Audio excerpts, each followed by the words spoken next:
Good evening, guys. Thanks for waiting for us. We will take questions from the floor after quite a breathless evening. Anton. Yeah, yeah, I have exact same. How on earth are you feeling after that? I have many emotions again. I'm feeling relieved, I'm feeling happy. It feels a bit surreal, making a final again.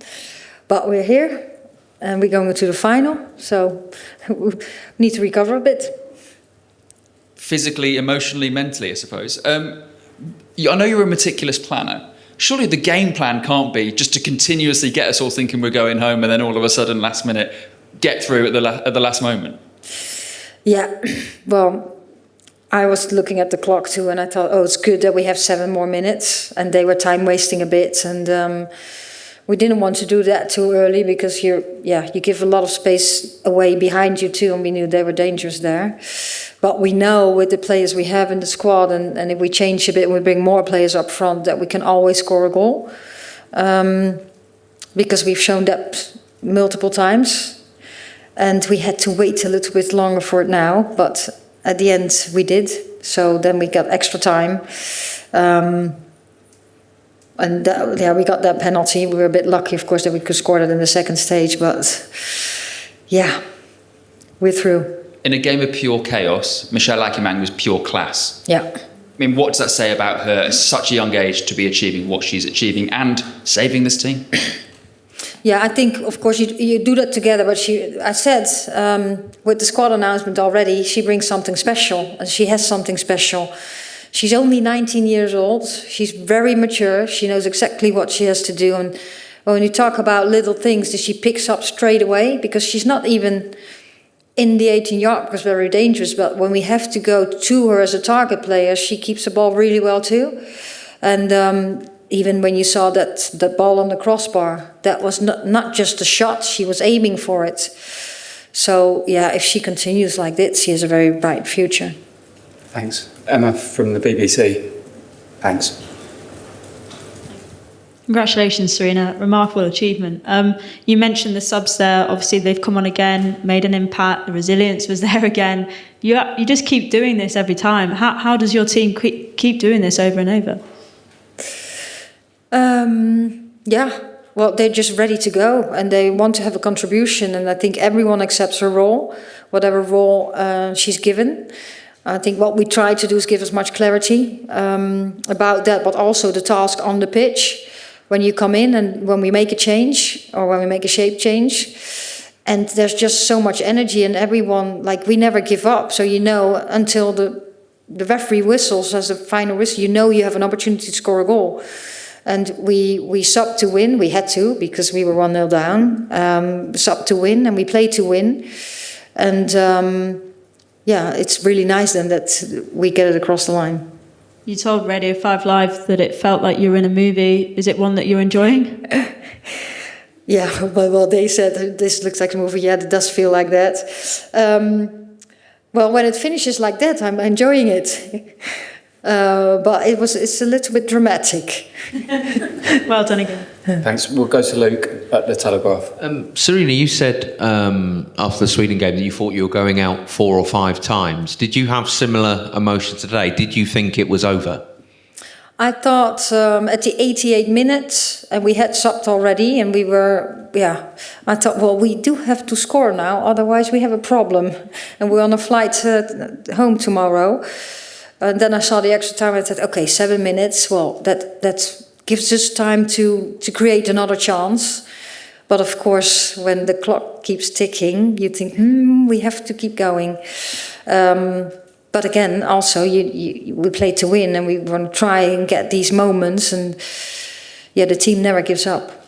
Do you think that makes you more dangerous as a football team, that you do, this group of players particularly, they never know when a cause is lost? They don't know when they're beaten.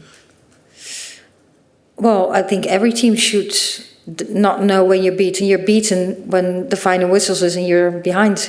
Then you're beaten. And at every other, unless you're like 3-0 down, of course. Then, I've heard, then if you have 3 minutes, the chance of scoring is 3 goals is very low. But when it's close, then you always have an opportunity to score a goal. Thanks, Luke. Rachel from Girls on the Ball. Thank you. Congratulations, Sarina. I just want to know what was going through your mind when you had to make those attacking substitutions. You needed a goal. You were putting on nearly every attacker, taking off some defenders, and then knowing you had to play another 30 minutes and perhaps defend in that manner and have players out of position. What did that show you about your team and your decision? Yeah, we what I said, we make attacking decisions, and then we know that we have so many forwards also that can make a difference, and we had Beth already on the pitch, so when you bring then some extra forwards, and we already had brought Chloe also, then she needs to drop one line because I didn't want to take her off. Then when you score the goal, of course you have so many attacking players, then Lauren Hemp had to go in the fullback position. I think she could play there anyway. She always plays up front, but left-footed, pace. She wants to work really hard. So we thought, leave it there. Want to keep her on the pitch. So we have also still an attacking threat with her. But yeah, lots of attacking players on the pitch. But we had the ball more, and we needed to have it from football. And we knew, of course, there were danger in the counter-attack, but they very wanted to protect the goal, and they did that really well. So. We needed substitutions like that too, we thought. Thanks. Kat? Hi, Sarina, congratulations. Firstly, can I just ask how Lauren James is? We saw she had some ice on her foot. Yeah, she hurt her ankle. I haven't seen her yet, so I don't know what it looks over the next couple of days, but we had to take her off. And just amidst all the noise and the atmosphere tonight, I think one of the biggest noises was the cheer for Jess Carter when she came on. How important was that from the England fans?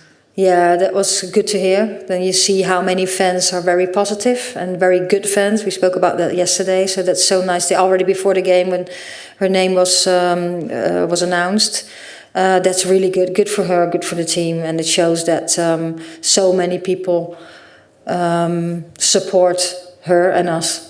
Thank you. Thank you, Tom. Thanks. Congratulations, Sarina. Esme Morgan.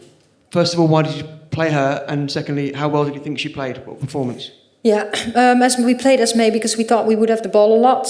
That was a tactical decision, and she's developed so much over the last year.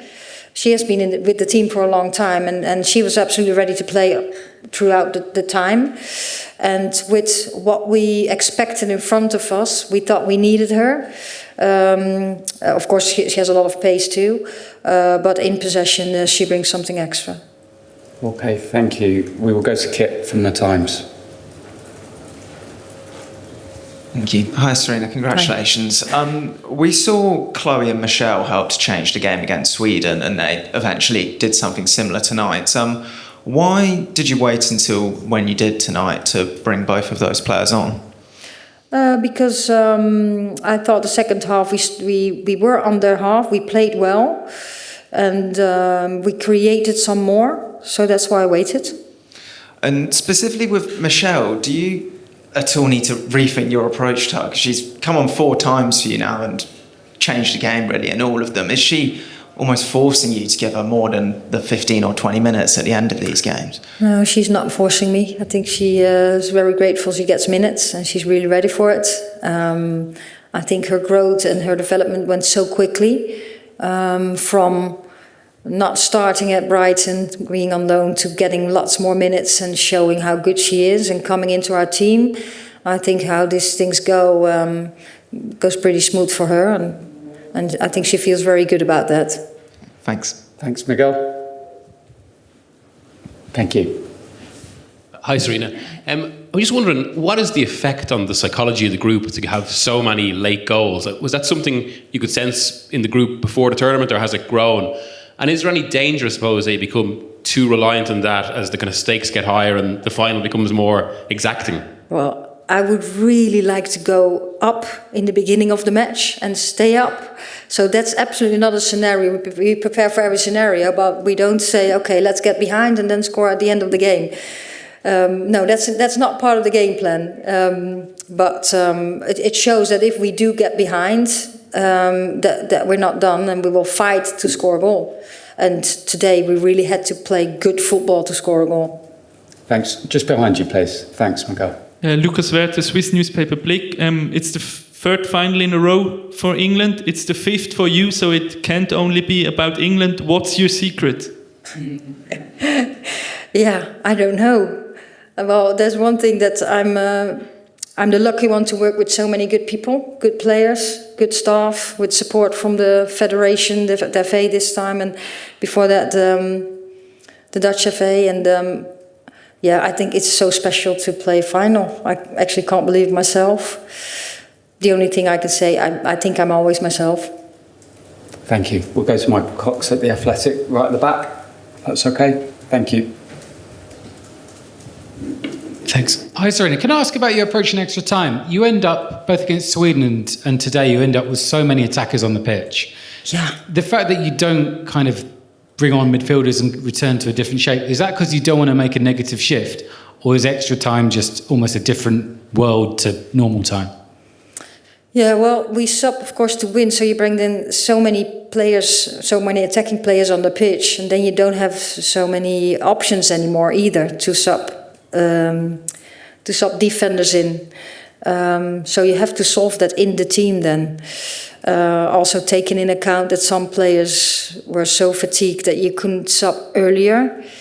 Because if you sub one and another one gets cramp or you have to take out, then you go with 10. So it's really a thin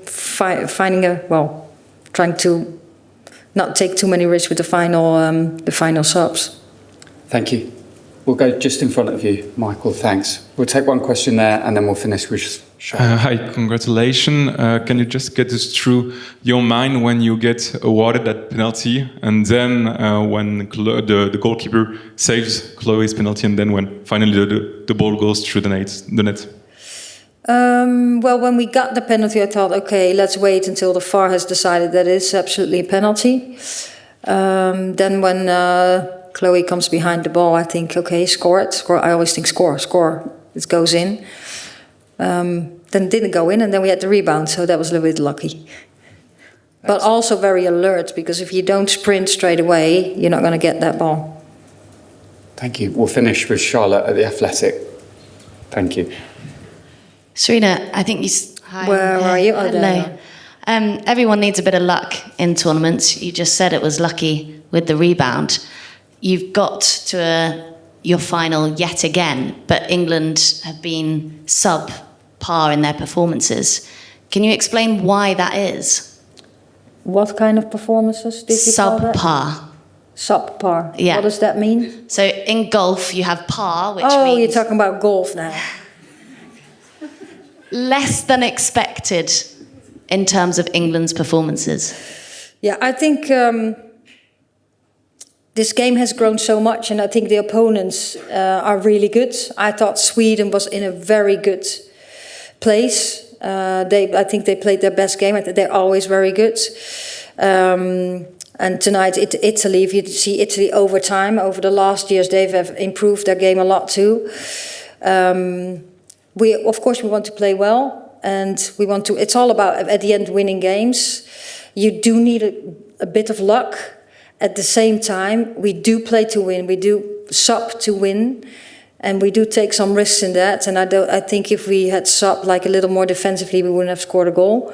And that's what it's about. And I do feel we have it. Like I think the Sweden with penalties, we missed a lot, and they miss a lot too. I think that's luck, because that's not what you can control, whether they score or not. Well, of course we have Hannah in goal. That's had a good save, but I think. Today, there with the penalty, that was, if it's a foul, it's a foul. And in the rebound, that is a bit lucky, but at the same time, there are people sprinting into the 18 yard. If you don't sprint, you don't get that ball. Is that an answer on your question? Because you're laughing, but I'm not sure. No, I'm just laughing about the golf comparison, but I'm glad I made you laugh and you made me laugh, and there you go. Yeah, no, but we'll give it another try with another sport then. Okay, we'll see you on the final. Yeah, okay. Dank je wel. We'll see you in the coming days. Thank you. Thank you.